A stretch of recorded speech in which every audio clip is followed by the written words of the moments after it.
Very happy to be back and to be with each and every one of you. And I will talk a little bit about the journal later, but I do want to share with you a couple of things as we move into this session on Purim and Shabbat in this week in which I had the experience of something that had been, if I had, I only had one thing in uh, my bucket, and that was to at least once be in Selma, Alabama for to honor Bloody Sunday.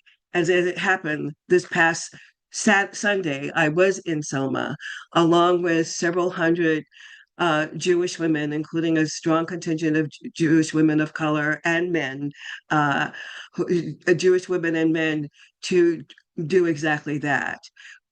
And there was something in the text this week for Purim that particularly caught my attention as I was crossing the bridge, and I'll get there in a moment. I want to say something about um, Abraham Joshua Heschel and his participation in the first successful crossing of the bridge, and that it took. There's all sorts of stories around what did and did not happen. It's hard to parse what is and is not true. But one of the things that Susanna Heschel, his daughter, says is that it was very important for him to be there, and that as he moved to be there, he was disappointed in terms of the few other Jews who were, whether they were rabbis or not, who were not willing to be there. And he talked about his famous line of praying with his feet. And there is this line in this conversation between uh, Queen Esther and Mordecai, in which Mordecai is trying to explain to her why he is sitting in tatters at the king's gate. And he tells her about what Haman has done and that she needs to speak to the king. She says that she hasn't been called and that there's a problem that if she get called, she could get killed. However, Mordecai basically says, who knows that if it is history, the divine itself, that has put you in this position so that you can do exactly what I'm asking you to do. And in some ways, that was what exactly Heschel was doing. He was recognizing his ability to influence and saw the pain that the people experience physically and spiritually, and he wanted to be there. And he called others to be there. And some of them did show up, but most of them did not. So, where are the places in your life where you're being called to be present, to participate in a way that may make you notice, which a lot of us are afraid to get noticed. I've been amazed as to how true that is, but a lot of us are afraid to be noticed. And yet, it is in that noticing that our humanity is affirmed. So, what are you being called to? What are you being called for? We have chaos in our country right now that's being deliberately spread. And it can feel like we're being attacked on all sides. It's that there's some truth to that, but it's not a truth that we need to live into because there are stops, and some of them are actually coming into place right now. We can be anxious and despairing and looking for the worst, but that doesn't serve us. What serves us is to recognize the chaos, recognize we have little to no control over it, and what can we do in this moment to generate calm, happiness, security for our family, anything that will give us a smile. Yesterday, I had this crane, big white crane, sitting on my back fence in the late afternoon, taking in the sun. That brought me joy. It's the second time he's visited our fence in the last week. So those are the things that we can take in and that can energize us to do the next thing that we need to do.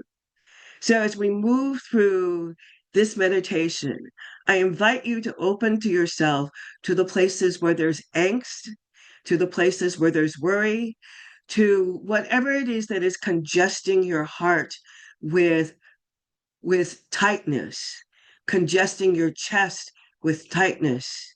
Some of us are also experiencing early spring allergies, and we can move past that as well to be fully inside our bodies.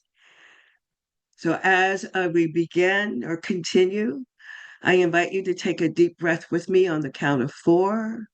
We'll hold for a count of four and then release for a count of four. We'll do three of those as a way to get fully inside our bodies.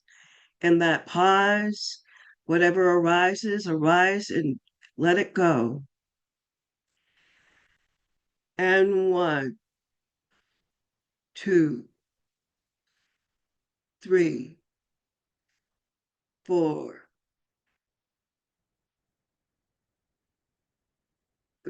four, three, two, one.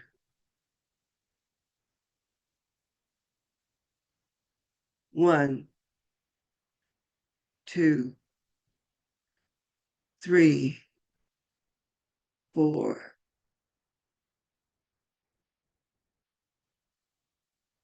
and four, three, two, one. Check your shoulders and your neck. What are the kinks that are in your back or in your legs? If you need to change positions, do so. And this time, when we get to four and after the hold, we're just going to sigh. And when you sigh, if you feel the need for noise, let it out, even if you're not alone. And one, two, three, four. Oh, if there's still some tension in your neck, gently roll your shoulders, move your neck as you need to. Again, if you need to change positions, feel free to do that at any time.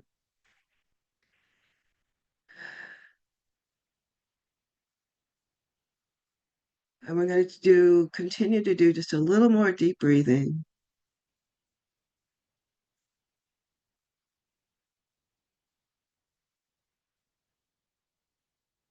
And after about three, return to normal. And you may feel a little tightness as a ring forms above your head. For some, it swirls. For some, it just descends. But as it moves over you, let it take away whatever tension you're feeling.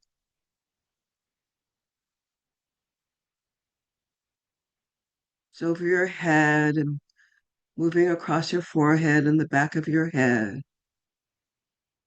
over your eyes,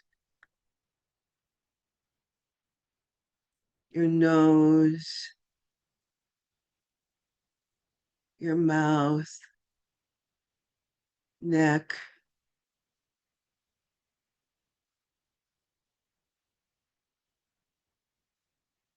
Notice if there's anything sticking in your throat as it moves over your shoulders, chest, and lower back. Today, the energy is moving rapidly down my back and over your chest and into your arms. Let it move out of your fingers as it continues down your chest and back, the back of your thighs and your hips, over your lap. Let it warm your belly. Let it soothe your knees. As it gets into your calves, your ankles, and your feet.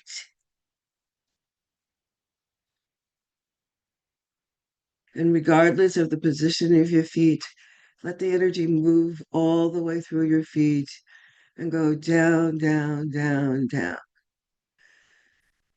through the bedrock,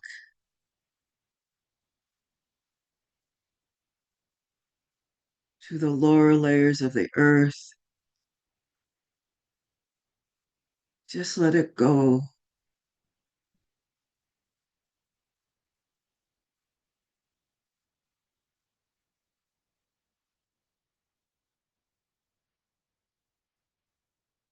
Let it go deep, as deep as it needs.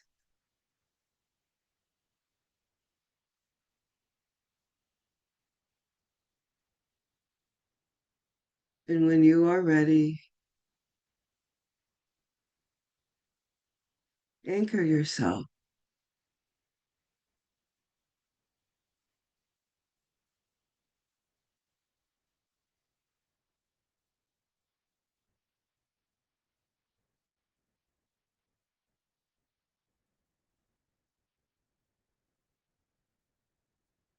And now let in whatever is knocking. The question I pose is what's calling you to be of service to yourself, to your family, to your society, to your community. What's calling you? And also consider what's keeping you from answering. It's not an either or, it's a both and.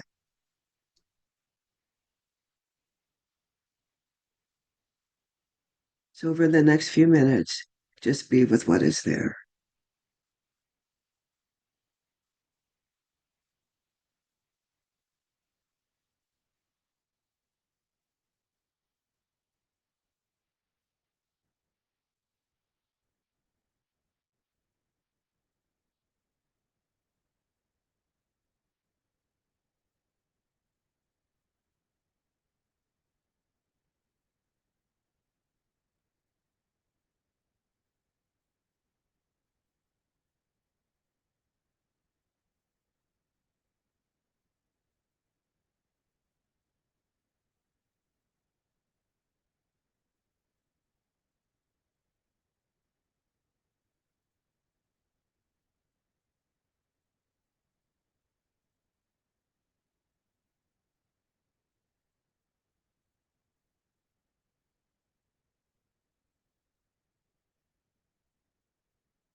So we begin to move out of our meditation. I might invite you to put your right hand over your heart and put your left hand on top of it.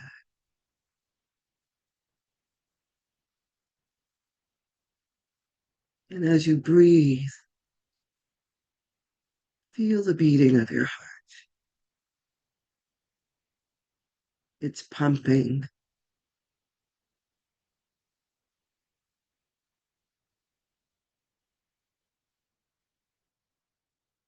And think about the people you love,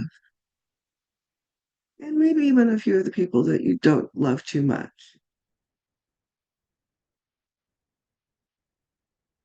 Just hold it all there.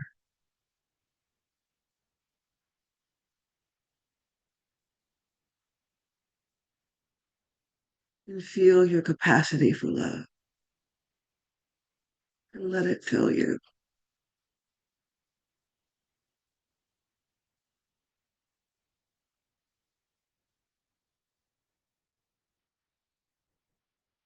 And when you are ready,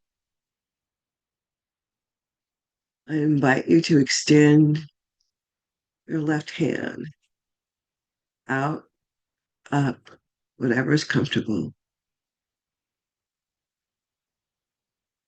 And with your open hand and open fingers, let that love flow through the walls and windows and roofs of your home or building. If you're outside, it will travel even further. And may it find not just those you love, but anyone who's in need. May they find a spark of that and feel the comfort of somebody caring.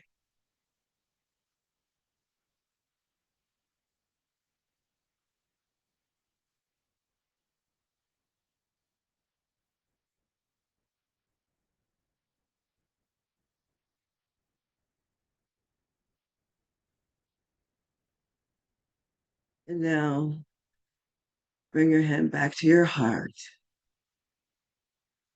Take a deep breath and move your hands into your lap and open your eyes.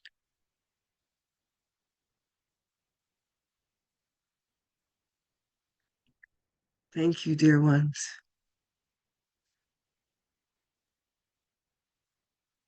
You, Sabrina, so much. What a blessing to get a chance to practice with you. And again, and thank you for a practice. Speak for myself that I know I needed today. So thank you so much. And friends, we seal it as we do each day. We use this space and channel that love that Sabrina just helped generate from this group to support those of us who are in mourning. So if you are in active mourning or observing a yard site, or if you participate in the mourner's Kaddish, you're welcome to do so. If you're not reciting Kaddish, as always, we invite you to please stay present for those who are and support them for a few moments. You can put the name or names of those you're honoring in the chat now or after you recite Kaddish. Thanks to Harry for sharing the words on the screen. And if you're reciting Kaddish, please join me by rising in body or in spirit, and you can unmute at this time. Buchdahl, Kadash,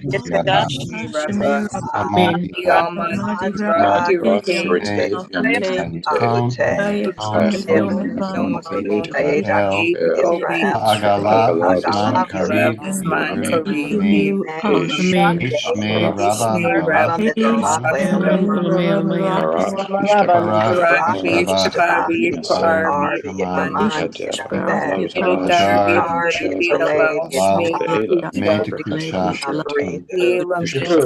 Mikol Birchata, Tushpata, Benechama, Amira, Alma, Imru, Im Shema Rabba Mishamayim, Imavim, Israel, Imru, Amin, Oseh Shalom Bimona, Menu, Israel, Yoshe Tevel. Amen. Amen.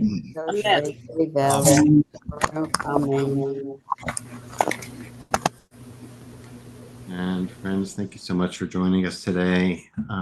If you're leaving us now, I want to wish you Shabbat Shalom, Achag Purim Sameach. May you find some joy today amidst all the challenges, and may you find some respite, some peace, and some love on Shabbat. And we hope to see you back here on Monday for a full week of practice next week.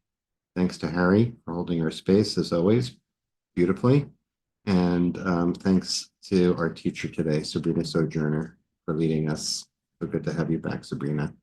And we are, as always, going to hold space. If you'd like to just continue to sit with that guidance that Sabrina offered for a little bit longer, you're welcome to do that. You can turn the sound off on your computer or device and just use this time to continue to sit with our community. Or you can join us for some conversation with Sabrina about this beautiful practice today. And if you have a question, as always, please write question all in caps in the chat, and I'll try to keep an eye out for that. Sabrina, really so good to see you, and so good to practice with you again. Always grateful. I have a question for you. I mean, first of all, this was very moving to hear about, your journey this over, I guess, the last 10 days or so, right? And thank you for vicariously helping us, join you in that pilgrimage, really, right? The pilgrimage. Yes. And many of us would aspire to make that pilgrimage at some point in our lives if we haven't already. I among them. And I'm thinking, since this is Purim, you brought together a lot, beautifully wove together a lot of different strands. I'm thinking about the role of joy and frequently, what's often said about joy being an act of spiritual resistance, or not just a spiritual practice, but an act of spiritual resistance. And just parenthetically noting how much I picked that up, in your own practice and your own presence. So, which is part of what makes it so special. I guess I wanted to invite you, if you're comfortable, to reflect a little bit about your experience of bringing joy into your own spiritual practice as a source of resilience, of making that, of walking over the bridge, walking over all the bridges of life, and what role that plays for you. It's a big question, I know. It is a big question, and I will start by sharing that for the second time this past weekend before the march, the Saturday before the march, I was with 100 of my besties from NCJW and other Jewish organizations as we went to the lynching memorial. Mm-hmm. And it was my second visit there. And so what I did in this visit was two things. One was there were a few friends who it was their first time, so I was among those who were looking out for them. And the other thing that I did was to read, there's a series of tiny plaques of some of the people who were lynched and why they were lynched. And I couldn't get through the whole all of the little plaques the first time. So I picked up where I left off and read a few more. And part of the reason I did not even I remember doing that, but one of the reason I could not remember why all of these different people were lynched is because they were so incredibly trivial. There was a woman who was pregnant who complained publicly about her husband being lynched the day before. and so she was lynched. There was a young black boy, who walked past an open window in which a white woman was taking a bath, and he was lynched. There was a man who uh, had the phone number of a white woman in his hat, hidden in his hat. He was out for that. I mean, it was just the total intention of the hangings, the burnings, all of it was deliberate terror. And yet these were all good Christians. And I don't know how anybody can be any person of faith and be so intentional in terms of destroying the lives of other people. So, so I read more of them this time, and I deliberately noted several of the ones that I took with me. And then there were just other times it was for no reason. They were suspected of something, but there was no proof. You know, the and that terror actually continues to today. It's not always recognized as what it is until much later, but it is still going on. And Alabama is still in many ways crippled by it. There are people in the state legislature that are determined that Selma will never be a thriving community. And so they make it a lot harder than it needs to be for someone to get any kind of public assistance. All of that is to say is those things that have happened at the national level against people of color have also impacted me. I was 12 when the on Bloody Sunday. The Actually, I was 11, soon to be 12, in Bloody Sunday.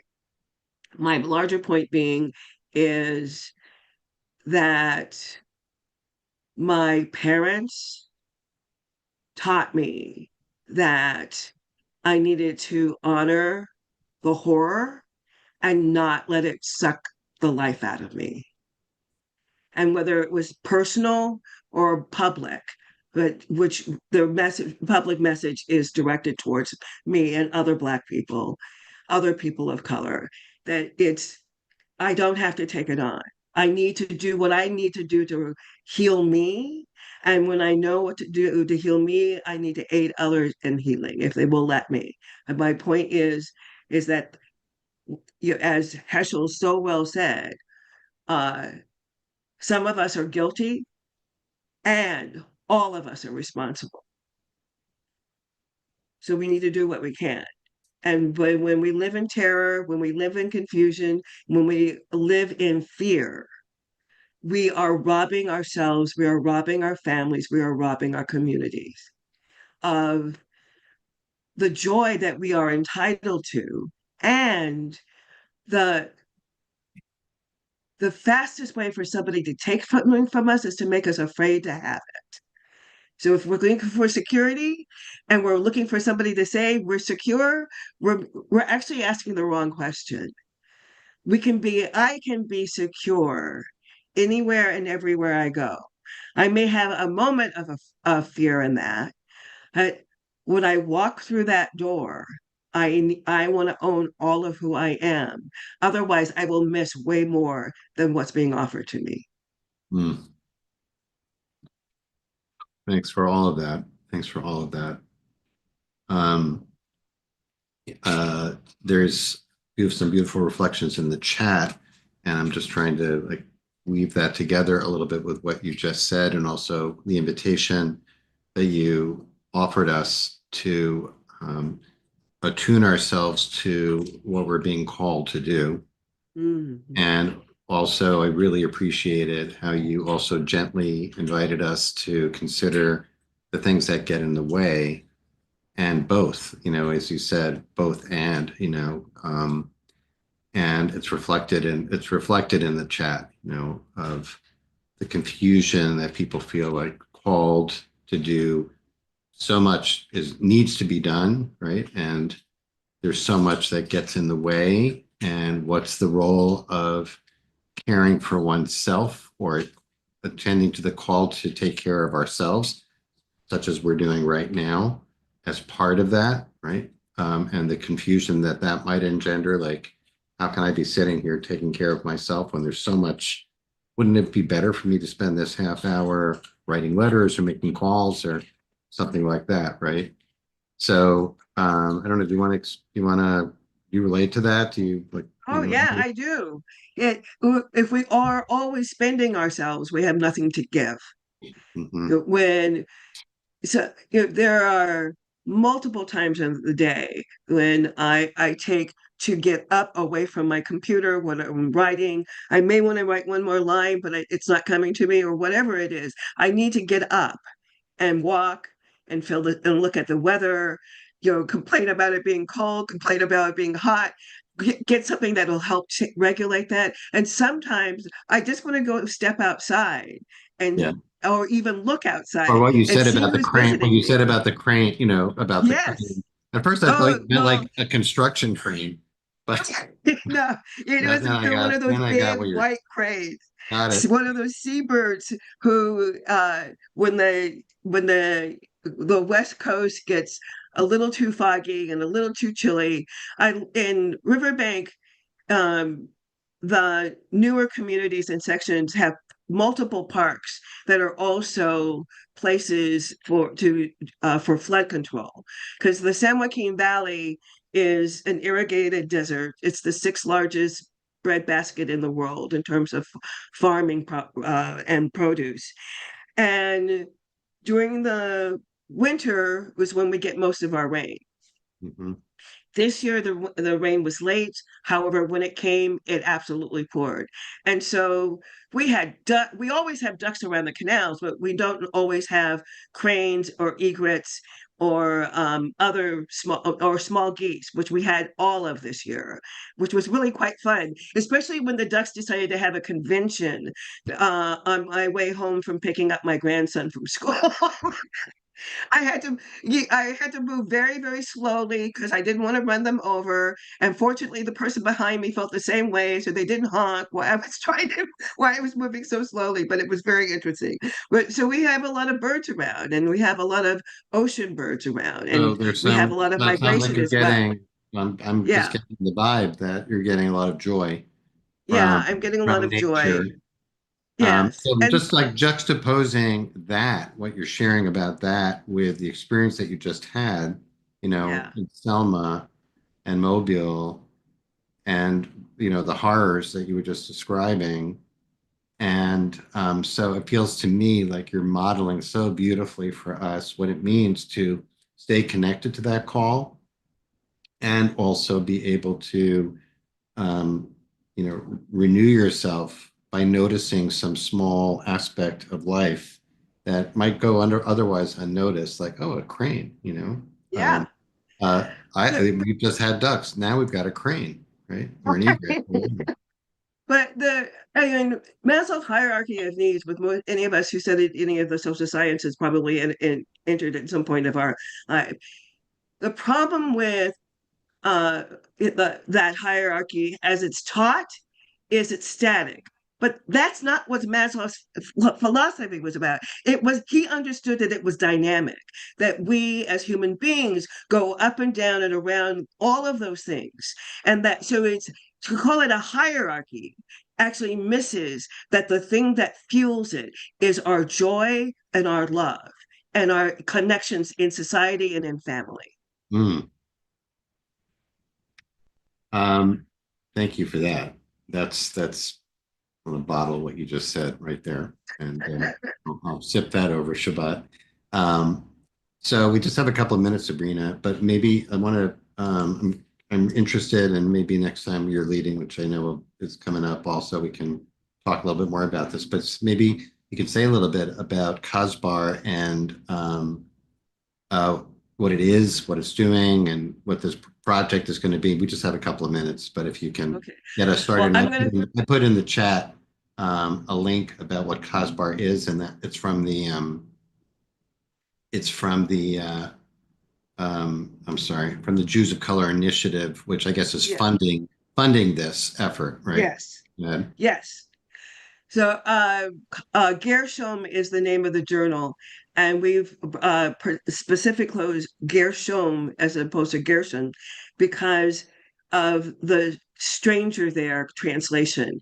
And it is intended to be an opportunity for Jews of color, regardless of their affiliation with Judaism. They all Jews of color, including Sephardic Arab Jews, everyone is welcome. You know, also secular Jews, we have secular Jews as well, are welcome to make a contribution. And we're looking for all kinds of creativity, including um, music. We have opportunity there. We have dancers who are talking about doing videos of their dance. We have cooks. We have a lot of cooks and beyond Michael Twitty who are pulling together recipes. And we also have a number of people who are creating artwork and commentary and other kinds of Judaica. So we're not limiting it. And we want this to be an ongoing journal. And the first edition will be online beginning no later than the 29th of Elul. We hope to do it a little bit early, but definitely by the 29th of Elul, we will be up. And um, if you have uh, if you are a person of color who are, I know there's lots of, because of the notes, I know there's lots of Jews of color and Jews of diverse backgrounds who are here. Please contact me. My email is in the chat, and you could always go to the website and submit something. It's a little out of date right now. It's going to be updated soon. And we're really excited about this. This is something that we've been working on since we started the organization, and we're happy to get the seed money for it.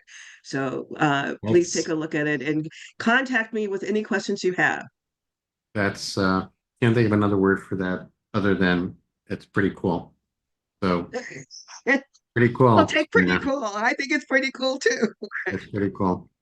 Okay, Sabrina, what a treat. What a nice, wonderful way to spend this time on Purim and leading into Shabbat. So I want to wish Well, I'm you happy to come back on Purim. It means I was very serendipity. So thank you. it really was.